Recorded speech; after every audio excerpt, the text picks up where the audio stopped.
Navi Mumbai police भरती 2023 ला आलेला हा प्रश्न काही सेकंदात कसा सॉल्व्ह करायचा आहे, काळजीपूर्वक लक्ष द्या. नक्कीच तुम्हाला मित्रांनो फायदा होणार आहे, कारण अशाच पद्धतीचे प्रश्न परीक्षेमध्ये येणार आहेत. ठीक आहे. 15 मजूर एक काम 10 दिवसात करतात. ठीक आहे. 15 मजूर एक काम 10 दिवसात करतात. एक काम 10 दिवसात करतात. तर मित्रांनो पुढे दिलेलं आहे कामाच्या दीडपट काम. म्हणजे बघा एक काम आहे त्याच्या दीडपट काम म्हणजे 1.5 काम. ठीक आहे. 25 मजूर किती दिवसात करतील म्हणून एक्स मान. म्हणजे 15 गुणिले 10 गुणिले 1.5 आहे. 1.5 राहिलं. छेदामध्ये मित्रांनो हे 25 आलं. ठीक आहे. आता पॉइंट काढण्यासाठी मित्रांनो काय केला? इथला पॉइंट काढला म्हणजेच पॉइंट नंतर एक अंक आहे 10 घेतले. भाग द्या म्हणजे तुम्हाला वेळ मिळणार आहे म्हणजे दिवस किती लागणार आहेत ते काम कंप्लीट करायला ते तुम्हाला उत्तर त्याचं मिळणार आहे. म्हणजे बघा 10 ला 10 गेले तर मित्रांनो बघा परत 5 5 25 5 त्रिक 15 5 एके 5 5 त्रिक 15 3 त्रिक 9 9 दिवस लक्षात ठेवा 9 दिवस. ठीक आहे.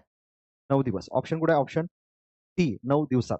हे उत्तर तुमचं असणार आहे. समजून घ्या मित्रांनो नक्कीच तुम्हाला फायदा होईल. काम नेहमी छेदामध्ये घ्यायचं असतं हे लक्षात ठेवा. ठीक आहे. 1.5चं आपण पॉइंट काढण्यासाठी 10 घेतले.